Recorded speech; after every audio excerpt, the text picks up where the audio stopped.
So, Wemby looks goddamn crazy, man. He's... The offense will be inconsistent, but I mean, goddamn, he looks so good. And I mean, Scoot looks really great. Ausar Amen look really solid. Taylor Hendricks looks really solid. Like, this draft class is so loaded. And Wemby might be one of the, he has the potential to be the best defensive player ever. I mean,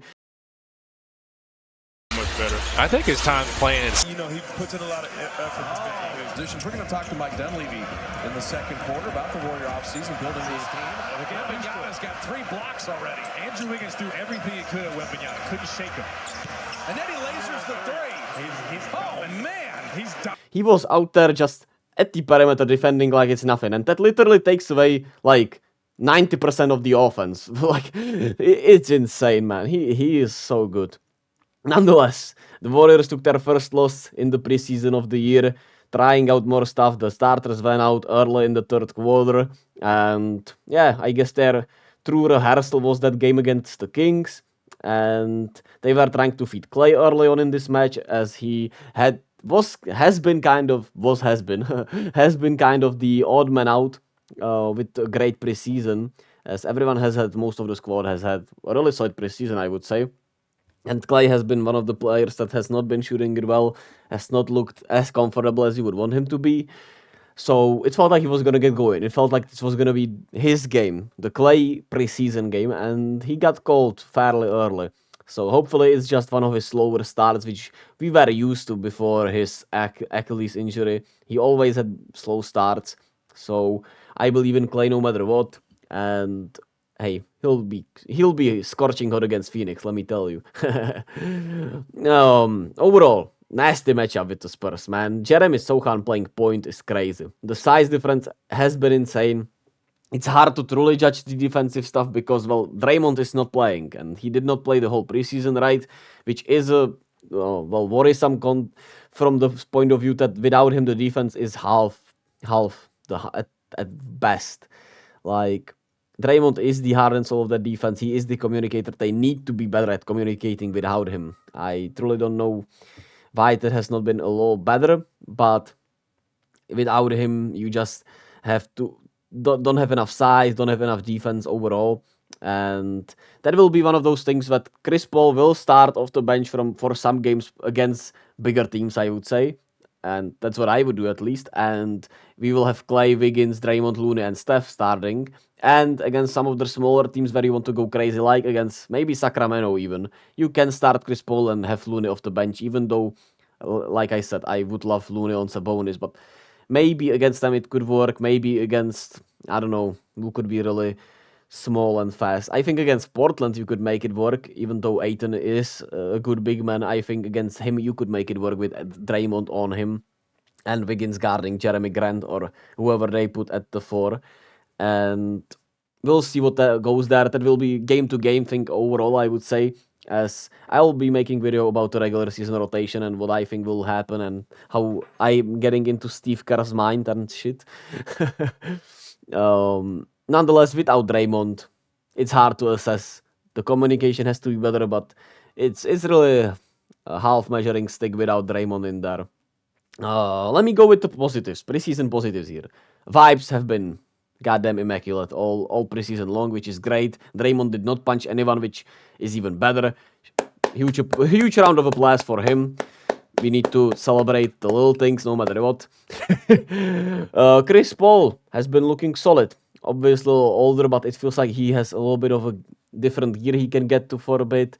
And I think he'll fit the offense really well. It looks like it's a good fit. Kuminga and Moody.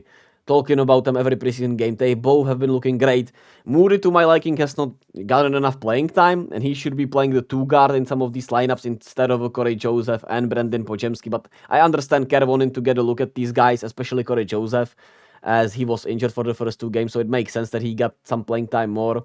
But I think, especially against bigger teams, there has to be Moody and, just one of Steph and Chris Paul on the floor, essentially. You can have 2 small guards in there, other than Steph and Chris Paul together. If it's those 2 together, then I get it. But if it's Steph and Corey Joseph, Chris Paul and Corey Joseph, I think that spot has to go to Klay, Moody, somebody bigger with them.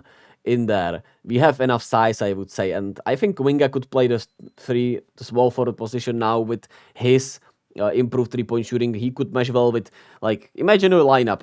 Let me just try to cook something here. Chris Paul, Moses Moody. Now you can have even Klay in there. You can have somebody else. You can have Wiggins in there maybe. But you can have Kuminga in here, Saric in here, and Lune in here, or Draymond in here. I think that's a really good lineup, right? And we were not able to see it, but I think that could really work. With Kuminga's dribble looking even better than we could have imagined. Man, the shot has been looking so nice. And I don't know what, adjustments, tweaks he did to his shot. I know I saw some videos, but I don't remember completely. But I know he did some tweaks, and it looks so much smoother, man. His shot just looks so much smoother. His confidence is at an all-time high. I mean, I'm loving it. I'm loving it. And the other positive, obviously, Dario Saric. He's looking great. More promising defensively than I thought. He's been, at least trying his ass off on defense in the preseason, and he is, looking to be better on that side, which is great to see. And the offensive stuff is perfect, man. He fits the system so well. He can pass, he can rebound fairly well. He's a pretty good shooter, and that's all. He is a really good shooter from the preseason at least. And that's a great complementary piece to our other big men, right? Completely different than most of our other big men. And the last positive I would add that has been just special is Trayce Jackson-Davis. Obviously, Steph has been a positive. Wiggins has looked really good. So those are the positives nonetheless. But Trayce Jackson-Davis also looks ready to contribute. And he could alleviate some of the pressure from, for Looney as an option for the center spot. And like I said, man, Trayce Jackson-Davis looks really good, and it's great to see because, if he's ready to contribute, we have more than enough, I would say. We have 13 roster spots as they released Rodney McGruder and Rudy Gay. They'll have to sign a 14 spot within 2 weeks anyway, so we'll see what they cook up there. But as of right now, it stands at 13, and we'll see what happens in there. I don't know if it will be Rudy Gay.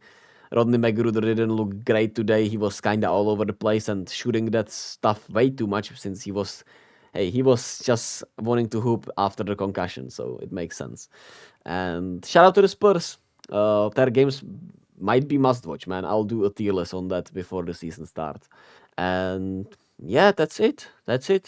I'm very satisfied with this one. I'll be posting more about the Warriors, more about the NBA as a whole. And I can wait for more, man. Be kind to yourself and to others, baby. Peace.